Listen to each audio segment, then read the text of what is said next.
Yeah, good afternoon, dear students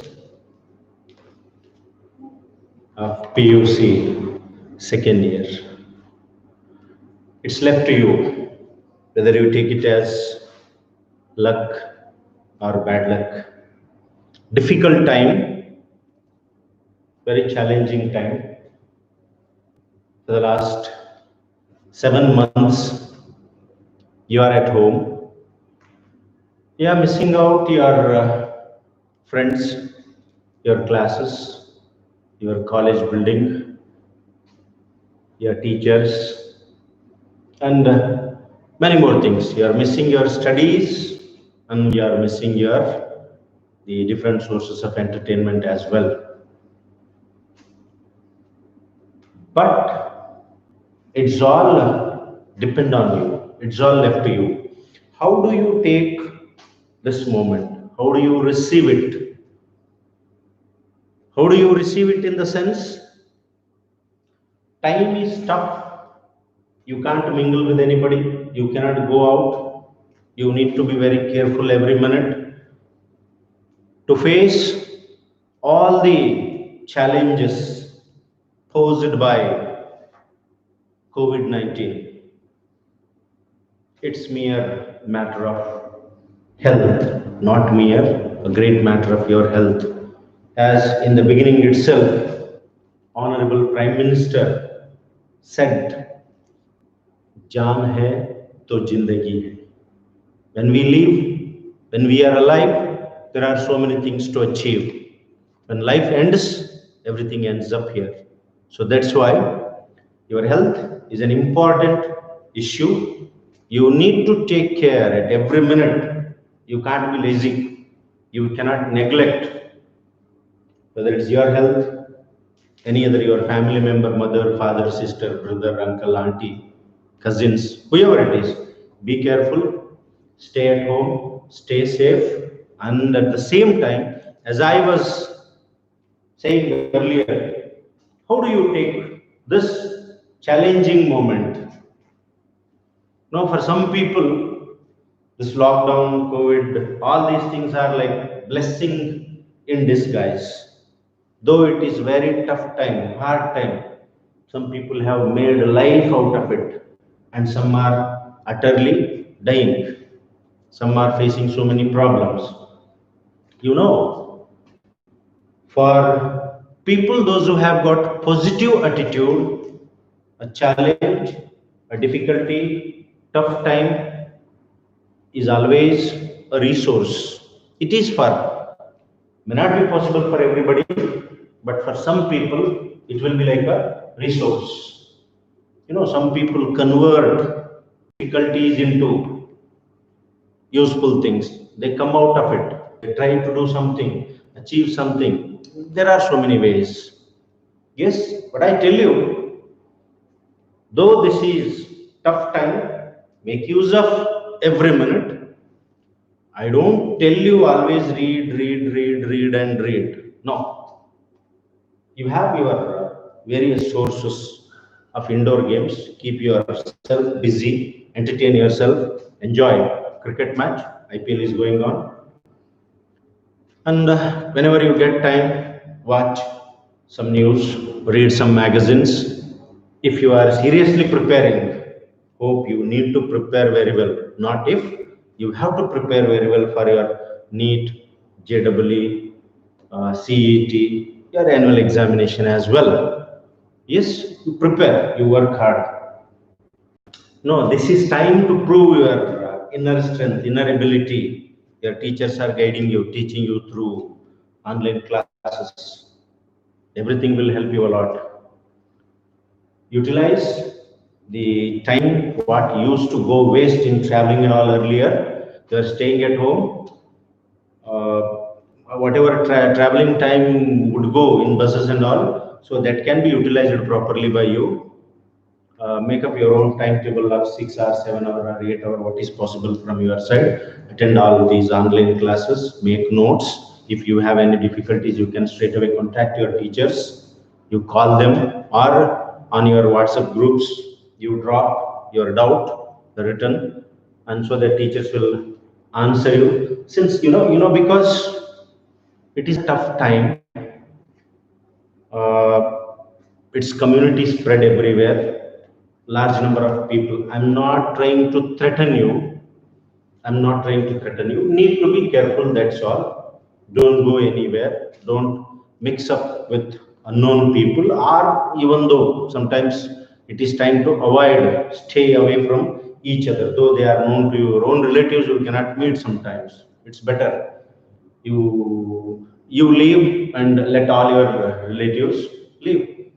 So that's how things are going on. Coming to your English, it has got 100 marks, you know very well, and whatever portion is cut off, deducted, we'll see later how things will happen.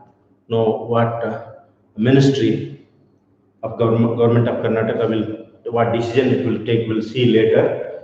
Uh, our own department, education department, concerned department will guide us what to do, what not to do, what are the topics, how the question paper model will be this year, whether it remains same or there will be reduction, this and that. Accordingly, that will all go on. Need not to worry much about that. Right now, your work is reading, preparing yourself for the annual examination. So, though some syllabus is cut off, removed, deducted, you keep on reading everything. That will help you in one or the other way. Remember, no amount of hard work will never go waste. That will, whatever you are doing, don't think that this topic is not there in the syllabus this year. It's off. Don't think that it will not come to your help anywhere. It will. Whatever you read, that will come to your help in one or the other way, in one or the other examination. It's not that you need to pass only PUC second year annual examination, you crack only NEET, JEE, CET, and remaining things are not necessary. Not like that.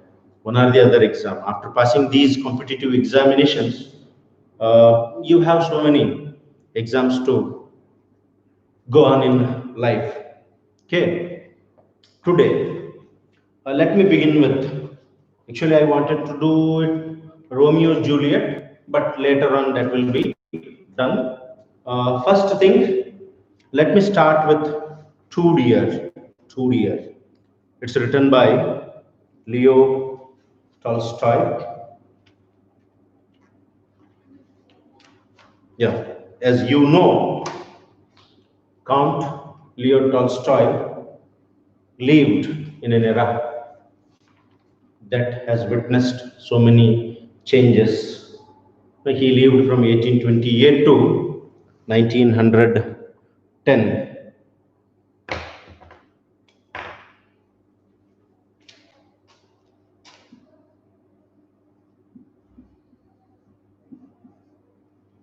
Now, why do I write it?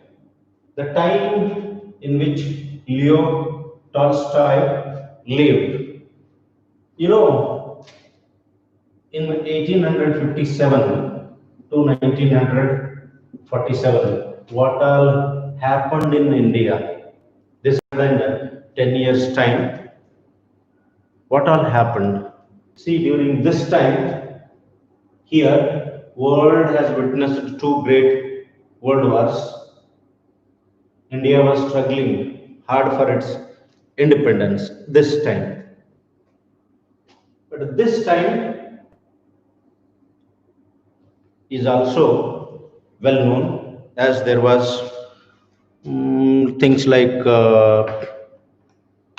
industrial revolutions and all have taken place. And what Leo Tolstoy particularly writes here, you just see, Leo Tolstoy is a Russian writer who primarily wrote novels and short stories. Tolstoy is a master of realistic fiction and is widely considered as one of the world's greatest novelists. He is best known for two long novels, War and Peace and Anna Karenina. Tolstoy first achieved literary acclaim in his 20s for his Sevastopol sketches in 1855 based on his experiences in the Crimean War and followed by the publication of semi-autobiographical trilogy of novels, Childhood, Boyhood and Youth. The storyline is same here, trilogy, 1, 2, 3. And look at this Crimean War. He has written realistic, he had a totally realistic approach to life.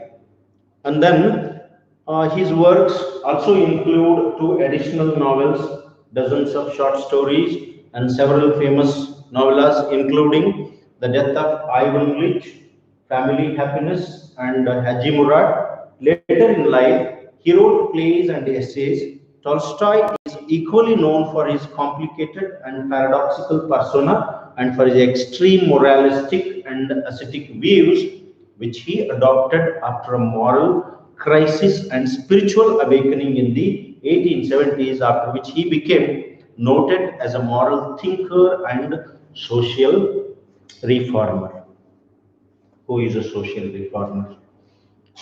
You can take example of Lord Basveshwara in the recent times, Dr. B.R. Ambedkar, earlier Lord Buddha, many more people. There are so many poets who have tried to correct the drawbacks of society by writing so many poems, so many poems and all. They tried to correct the society, lifestyle of the people, and whatever systems, practices were prevailing in the society, which some things like the ritualistic, uh, certain unwanted things what existed in the society, which were like walls between two communities, which the rules which never allowed two communities to get together. Such kind of things were opposed by the greatest people. Even Tolstoy did the same thing through his write-ups, through his stories, through his novels, tried to bring out, reflect the social problems, the problems of his Russian society. So what he does in a very humorous style, this 2 year is written here. Look at the pre-reading activity given. What do you think would happen if due procedural lapses delay the court were to convert the verdict of death sentence into life imprisonment? Death sentence into life imprisonment, where a person is going to be hanged, killed, and the kind of punishment is death punishment is given, that is converted into life imprisonment. Why does it happen? No, what is it behind? See that looking at the very dramatic situation taking place in the story, you will understand it as we go on reading it. Near the borders of France and Italy, on the shore of the Mediterranean Sea, lies a tiny little kingdom called Monaco. Monaco is a small kingdom here.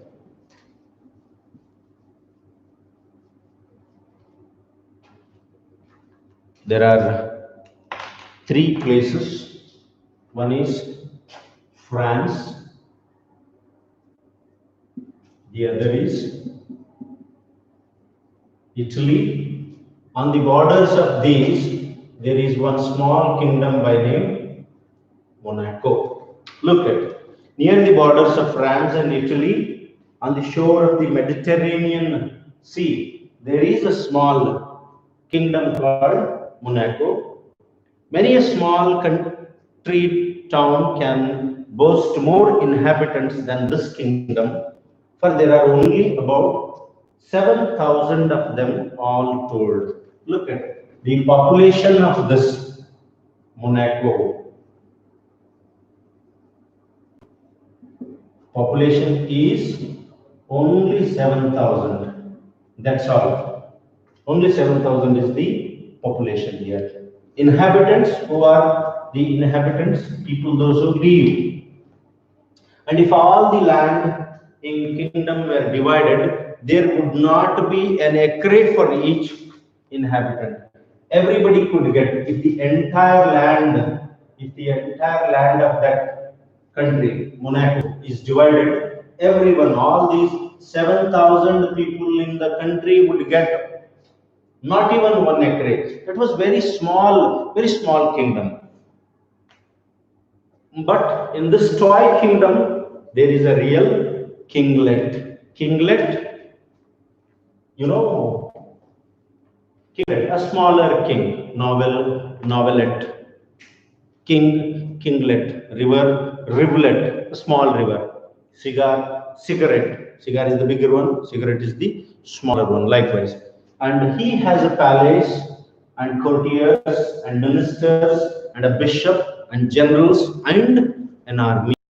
Look at, population is only 7,000. It doesn't mean that there is no army, there are no ministers, there is no bishop, nothing like that. There is only 7,000, hardly only 7,000 is the population. 7,000 people lived there, but whatever you find in the big countries, everything exists here. Everything is performed well. There is courtiers are there, king and his courtiers are there, and different ministers are there to look after different departments. And there is bishop, church, and bishop is also there, and military generals are there, and army is also there. And then it is not a large army. Army is there, but not a big one. See that when the population itself is 7,000, how many soldiers you need? How many soldiers you need? Very less number of soldiers are necessary.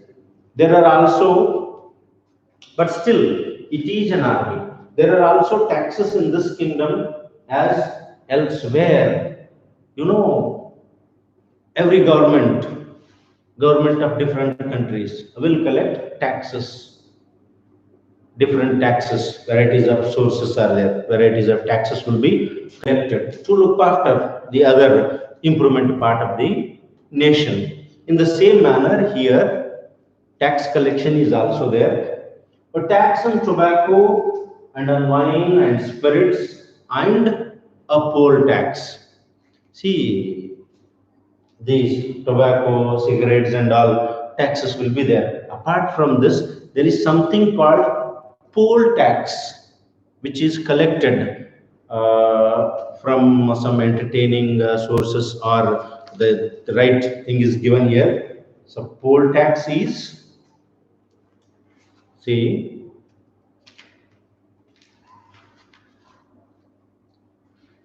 a kind of tax levied on an individual for the kind of entertainment he undergoes. Even that poll tax is also collected. But still, but though the people there drink and smoke as people do in other countries, don't think that population is only 7,000 and everything goes very legally, people are very good, nothing like that. As you find people in your country involving in so many things, good as well as bad, here also 7,000 population, 7,000 minds, 7,000 varieties of living style. And they too drink, they too smoke, and all necessary things they carry on.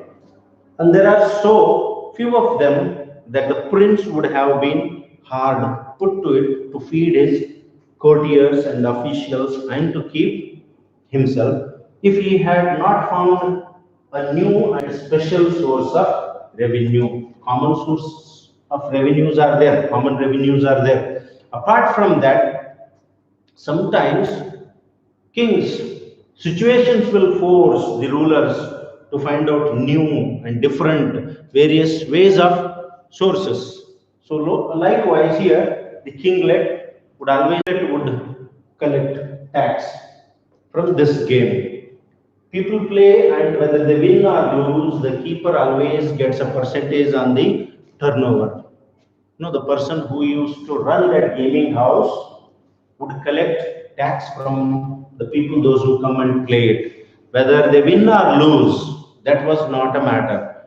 You win, you lose, anything what comes to your fate. But you have to pay certain tax to the owner of the gaming house. And out of his profits, he pays a large sum to the prince. If he was going to collect 100 in Indian currency, if he could collect rupees 100 tax, a larger amount, imagine larger amount, what is more, maybe 60, 70, 80, something like that, he would pay to king, and remaining whatever amount that he used to keep. The benefit, maximum benefit would go to king.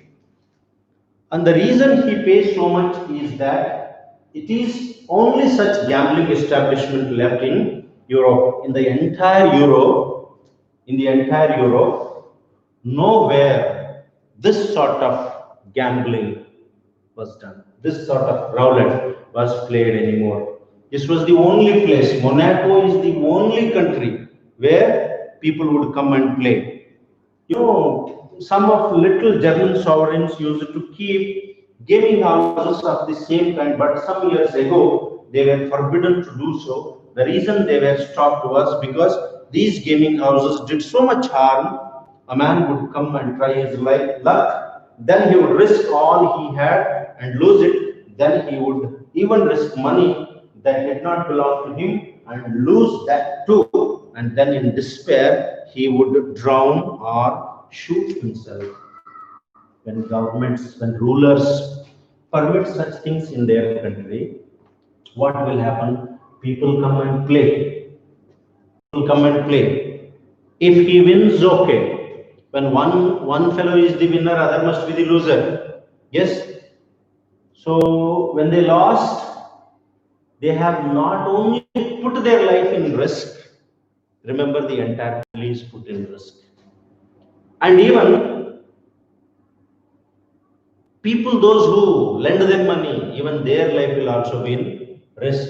After losing huge amount of money, a loser would go to drown in the water or to kill himself by shooting. So this was the thing. That's why so many small kingdoms of Germany, smaller rulers of Germany, they have totally banned it, because this was a social problem, big problem. If people come to play this roulette, they pay a lot of tax, they lose a lot of money, unnecessarily their life will be at risk. When an individual's life is at risk, remember the family is in risk. It happens with many more families. That town will be in risk. That town will be in risk, particularly your nation will be in risk, and you cannot find a healthy society. You cannot build up a good nation.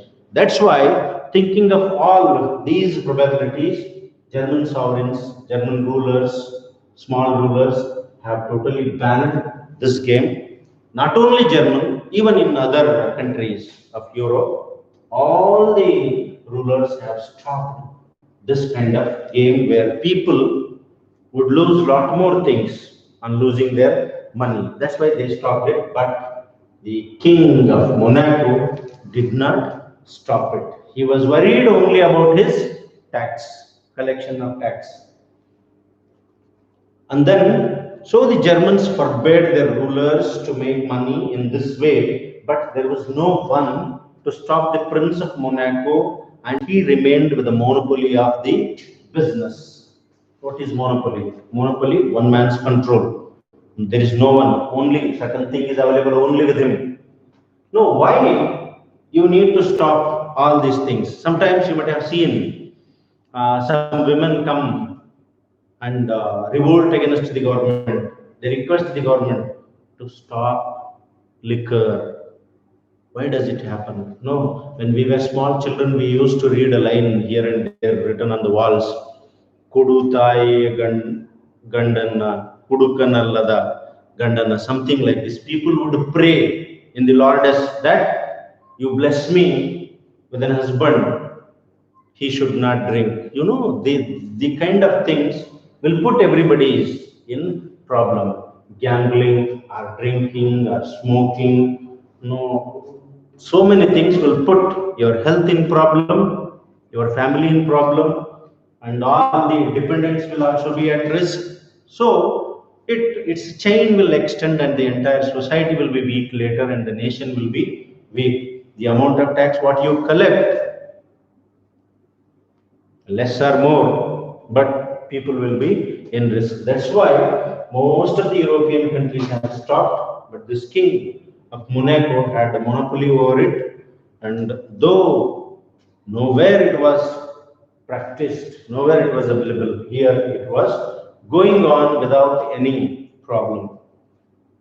So now everyone who wants to gamble goes to Monaco. In the entire Europe, whoever wanted to play this, they would come to Monaco. You just imagine how rush it might have been.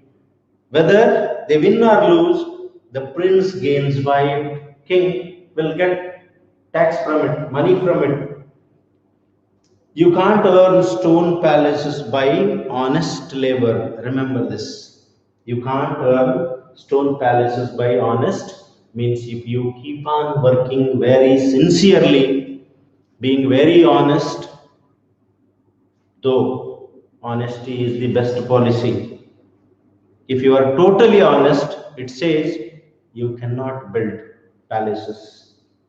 As the proverb says, the kinglet of Monaco knows it is a dirty business. He personally knew it, but he was helpless. King of Monaco knew it personally that what he was doing was totally wrong. He knew that life of the people will be at risk. Collection of tax from this unwanted source was not good. It was known to him, but he was helpless.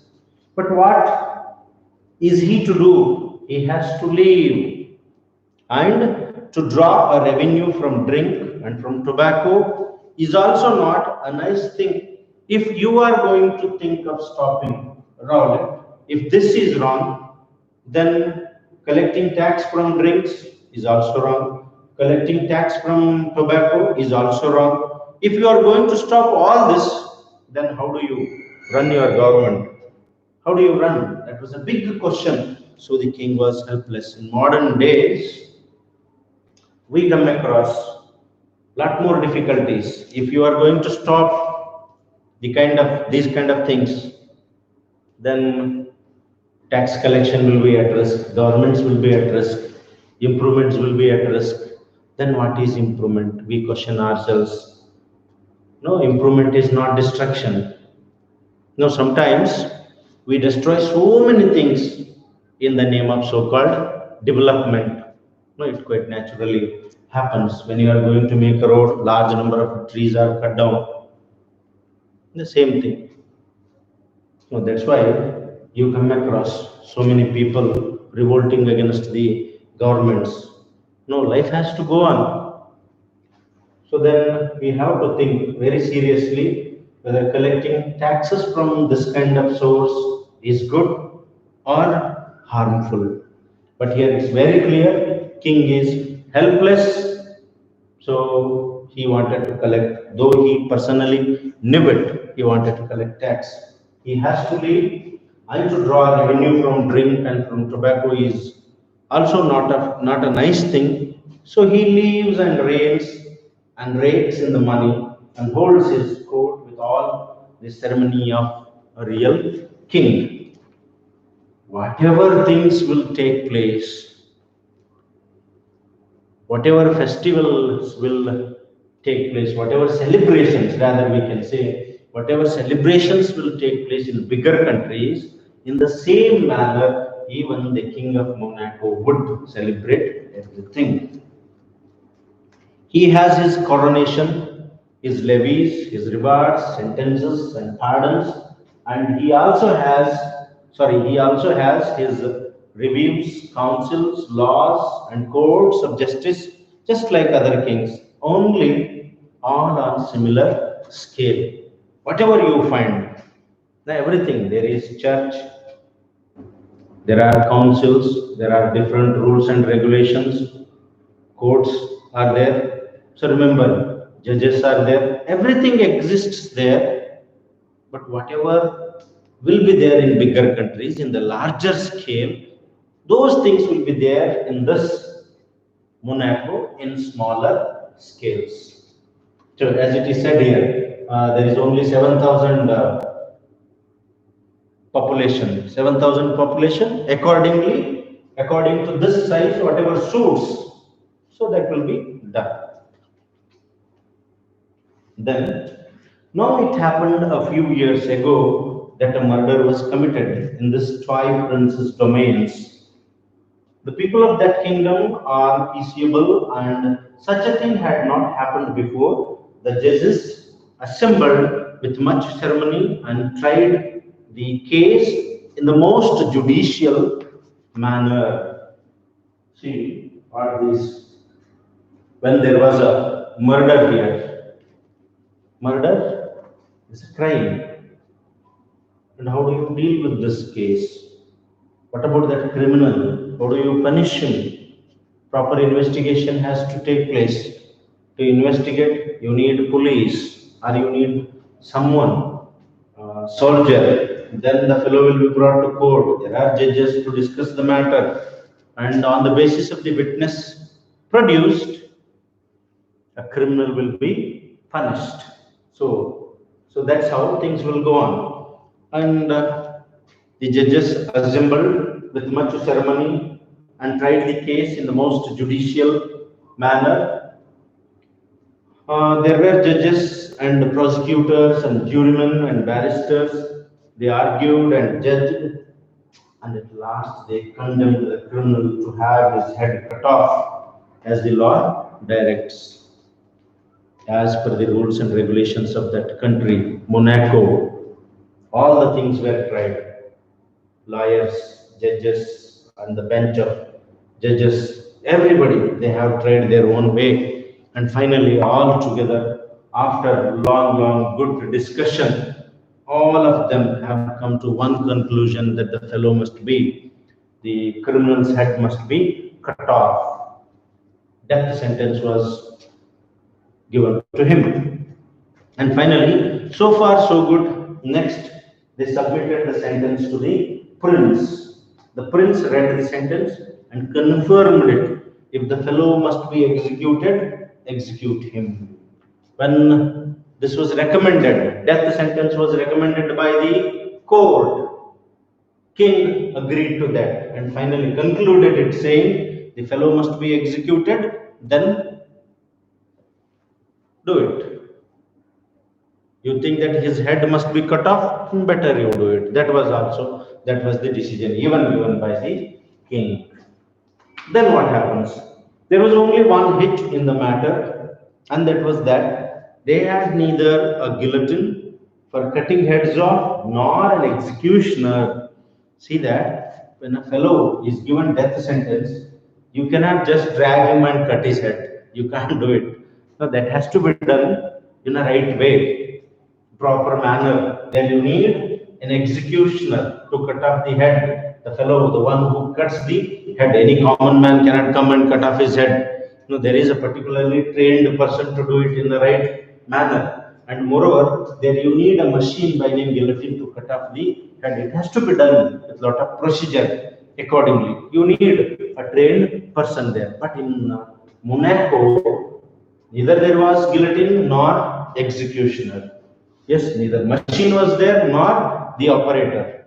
Both of them were not there. And finally, ministers considered the matter and decided to address an inquiry to the French government, asking whether the French could not lend them a machine and an expert to cut off the criminal's head. And if so, would the French kindly inform them what it would cost? The letter was sent. Finally, the council members have got together, discussed the matter, what to do, how it has to be done, how the fellow's head must be cut off.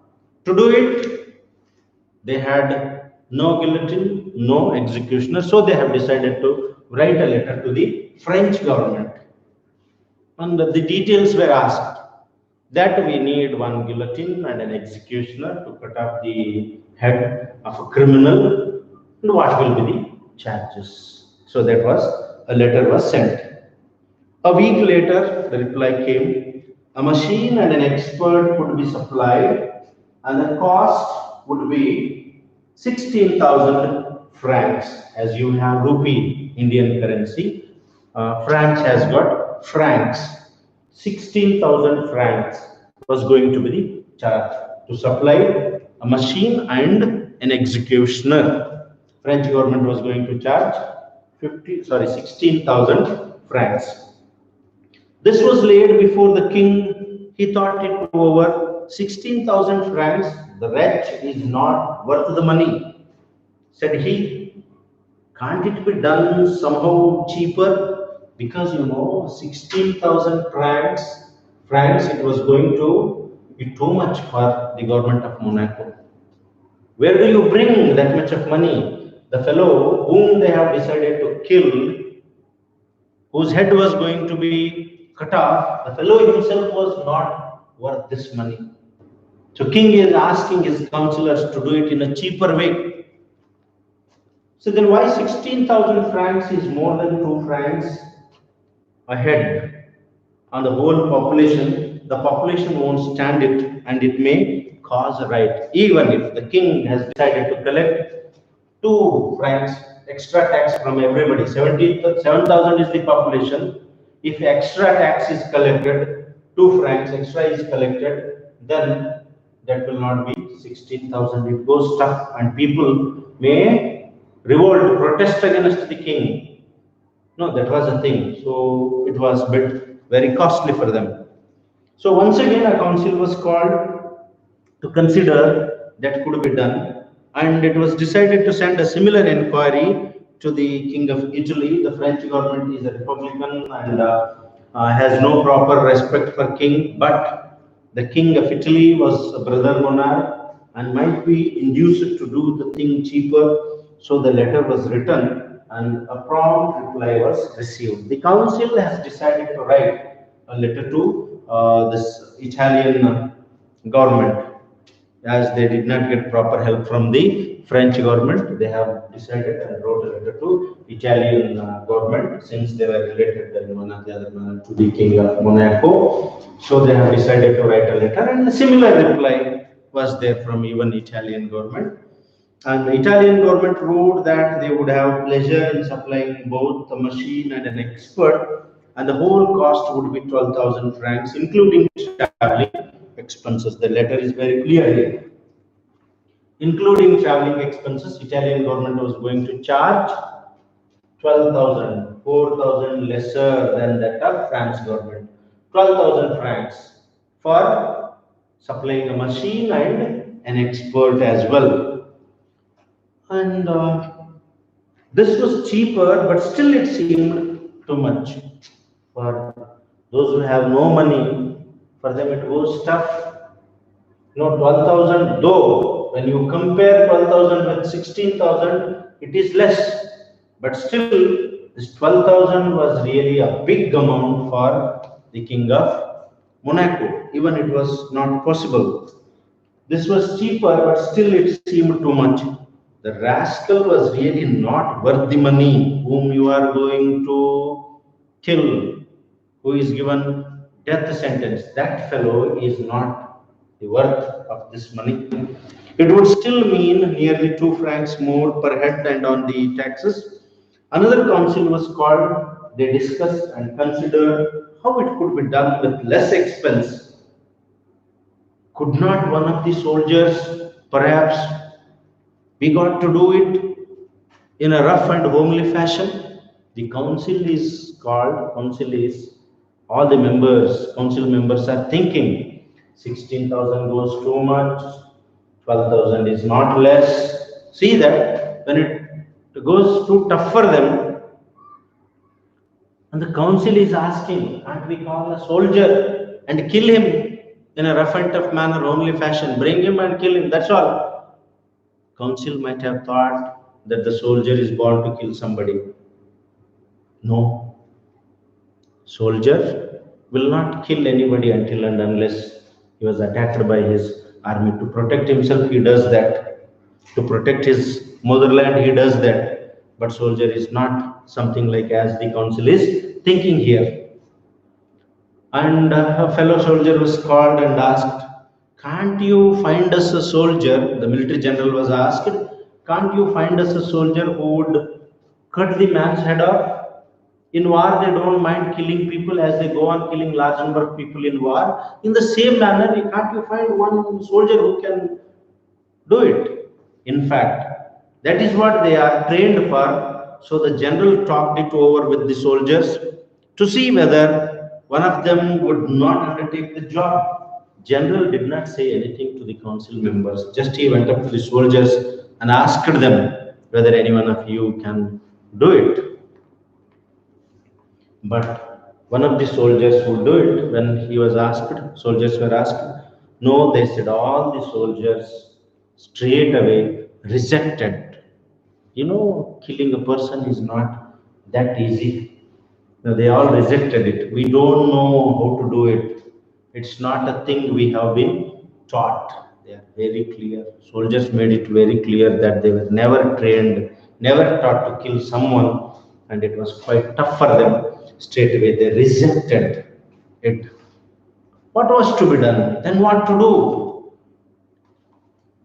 Government of Monaco is not in a position to pay 12,000 itself, then how do they pay 16,000?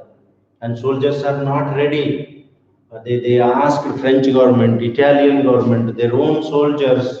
There was no solution at all. How to kill this criminal? Because death sentence was given to him. Again, the ministers considered and reconsidered. All the experts in Monaco, all ministers, councils, so many councillors, so many people have gathered, discussed the matter. They assembled a commission and a committee and a subcommittee, and at last they decided that the best thing would be to alter the death sentence to one of imprisonment for life. Finally, when there was no one to kill the fellow, put an end to the life of this criminal, what has to be done? They have come to conclusion. Better you change that verdict itself, change the decision itself. Death sentence was given earlier, now change it and make it life imprisonment. Let the fellow stay in jail forever till he dies. This would enable the prince to show his mercy and it would come cheaper. So, of course, the prince agreed to this. Finally, when it was going to be done cheaper, in a cheaper way, king agreed, the prince agreed, and so the matter was arranged.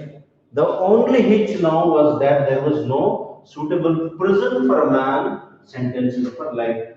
There was no prison, there was no cellar in the Monaco kingdom. There was no proper jail where the fellow was going to be put. There was a small lockup where people were sometimes kept temporarily for making some mischiefs, smaller crimes, which could be just excused later after giving certain some days punishment and all. Whenever there was necessary, one small lockup was used to put some people for temporarily. But there was no strong prison fit for permanent use. However, they managed to find a place that would do, and they put the young fellow there and placed a guard over him. The guard had to watch the criminal and had also to fetch his food from the palace kitchen. So somehow all these ministers found a place, lockup, where the criminal was going to be put for the entire life, and one guard was also appointed to look after him. A guard's duty was to watch the fellow in the prison, take care of him, and also to bring him food from the kitchen palace. So this was the thing. Now it has come to one some way here that the fellow is put in the jail. How and all, how things will keep on changing. Remaining things we'll see tomorrow.